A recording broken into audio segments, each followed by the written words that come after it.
Ասելու որ պայքարը շարունակվելու է, այլ կողմնակիցն եմ ես ավելի շատ այդ շարունակվող պայքարի, որ հետո կլինի։ Ես Պետրոսյան Մարիամն եմ, ծնվել եմ Պրոշյանում, առաջիններից մեկն եմ, որ հենց Պրոշյանում եմ ծնվել, սովորել եմ Պրոշյանի միջնակարգ դպրոցում, աշխատել եմ Պրոշյանի դպրոցում, մի խոսքով, լավ պրոշյանցի եմ, այդպես մինչև վերջ, ես ասում եմ, դեմ չեմ մեր Պրոշյանը գյուղ է, ես Պրոշյան գյուղի բնակիչ եմ, բայց իրենք իրավունք չունեն սահմանափակելու մեր տեղաշարժի իրավունքը։ Բոլոր ժամանակներում Պրոշյանը ուղիղ կապ է ունեցել Երևանի հետ։ Եվ այսօր կյանքը առաջ է գնում, իսկ իրենք ուզում են մեզ հետ շպրտել, չգիտեմ։ Եթե մի քիչ խորանանք, պարզ է պատճառը որն է, որ մենակ սոցիալականի մասին մտածենք մենք, ուրիշ բանի մասին մտածելու ժամանակ չունենանք։ Ես այդպես եմ որակում, գուցե ինձ հետ համաձայն չլինեմ, բայց Տիկին Մարիամ, քանի հոգով եք, ես ուղղակի ուզում եմ հասկանալ, գիտեմ, որ շաբաթ օրը, երբ որ ապրիլի 5-ին Պրոշյանի եւ Քասախի մեր հայրենակիցները փակել էին ճանապարհը, հետո որոշվեց, որ ճանապարհը բացվում է, բայց խումբ է ձևավորվում,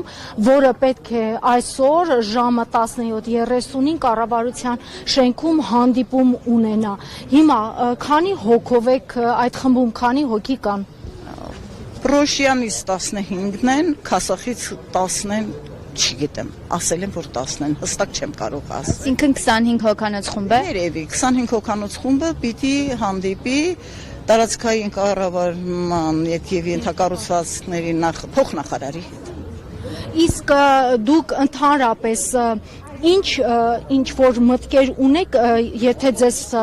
ինչ որ պայմաններ առաջադրեն, մոտավոր, գիտեք, որ ինչ պայմանի դեպքում ինչ կլինի, որովհետև կարծում եմ շատ ինչ որ պետք է էլի հասկանալ, թե ինչ պայմաններ կառաջարկեն եւ ընդհանրապես երթուղիների համար ինչ առաջարկ կլինի կառավարության կողմից։ Ճիշտ ասած, արդեն երրորդ անգամ եմ այս հարցին պատասխանում, որովհետև ես ասել եմ, լուրջ ակնկալիք չունեմ, իրենք կարող են խոստումներ տալ, մենք դեմ չենք, որ պարոն Ծառուկյանին պատկանող այդ մուլտիգրուպ է, մուլտիտրանս գազելները Պրոշյան գան, բարով գան,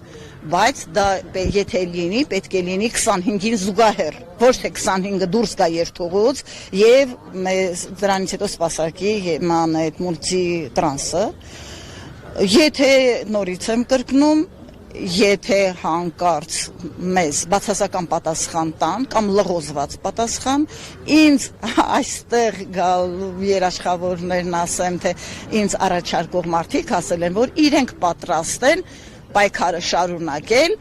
եւ այդ պայքարը կլինի կամ Երևան աշտարակ խճուղին փակելը, կնստեն ճանապարհի մեջտեղում եւ կամ ոտքով կգան Երևան։ Այն էլ նորից խճուղու մեջտեղով, քայլելով կգան Երևան։